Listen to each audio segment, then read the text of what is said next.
Just in case you've been living under a rock, Rachel Reeves delivered her budget yesterday and it was an absolute whopper.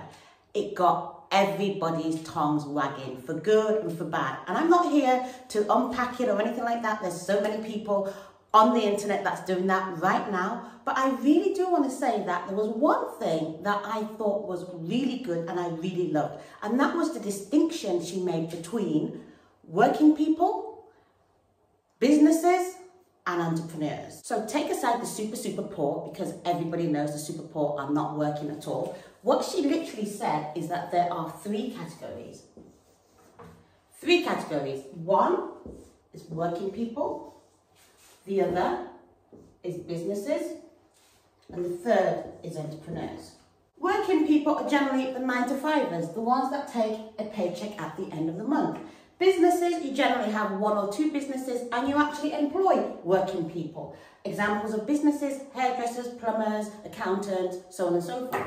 Entrepreneurs, they generally have multiple businesses spread across an international framework. But the key purpose behind an entrepreneur is actually to make a difference in the world and to give back to society. So a lot of entrepreneurs are actually people that are benefiting the world through the things that they do. So we need to protect the working people. So great, the working people are the most vulnerable right now. Again, forgetting the super poor, because they are the most vulnerable and everybody knows that we need to help the super poor.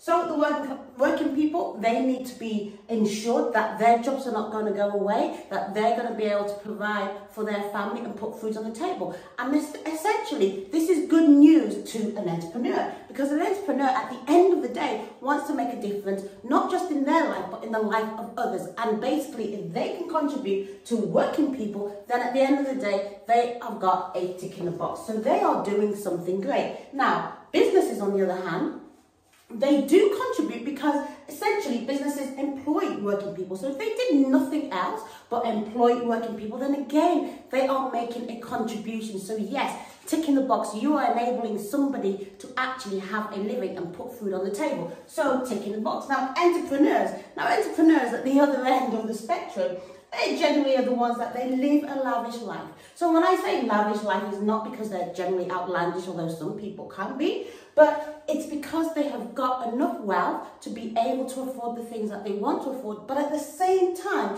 they're also helping to provide for other people as well. So essentially, tick in the box for entrepreneurs, because what we're doing is we're making a difference in the life of other people. Now, what's happened with the budget? The government has come cap in hand and saying, hey, we're in trouble, we need some money, and we need to take some money from some of you people. So they've said, we can't really take it from the working people, because essentially if we take it from the working people, that's going to cause a huge problem. So we can take some from the business people, but we can't take too much from the business people, because if we take too much from the business people, what's going to happen?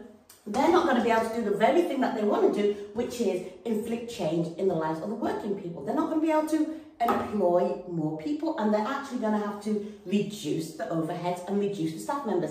That is not a good, that's not a good thing, not a good look. So we will take from some of you, but we'll take it proportionately, depending on how big your business is.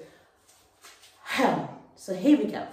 But what we're going to do is actually we're going to take the biggest proportion from the entrepreneurs. Now everybody's screaming up and down and go, oh my gosh, we're taking everything from the entrepreneurs. Okay, so I get it. They could have come in easier. They could have kind of like asked very nicely. But how do you deliver a message that's going to hurt? Because essentially what the government is saying is, we need your help, but hang on, it's going to be like an injection that you didn't want.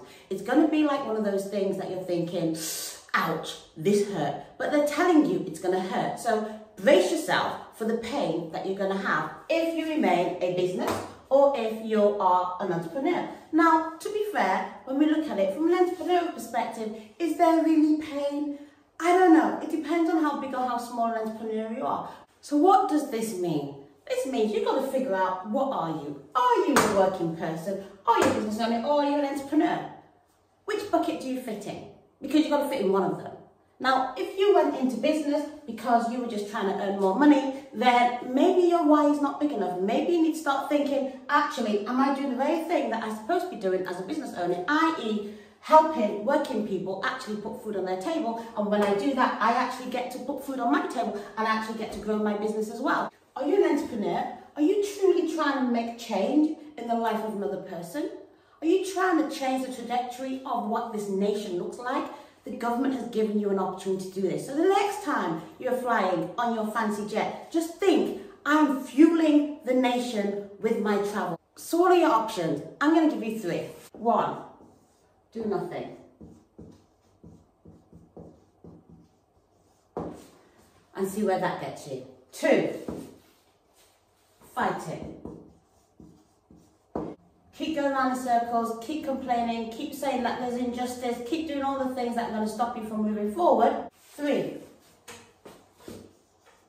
make stuff happen by finding new ways to solve problems. This is going to help you not only grow your business, but also focus on your W, your why. Why am I in business in the first place? Why am I an entrepreneur? Ask those questions.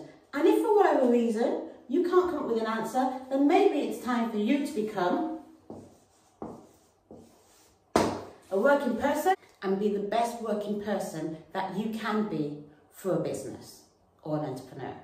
That's it for now. Back to work.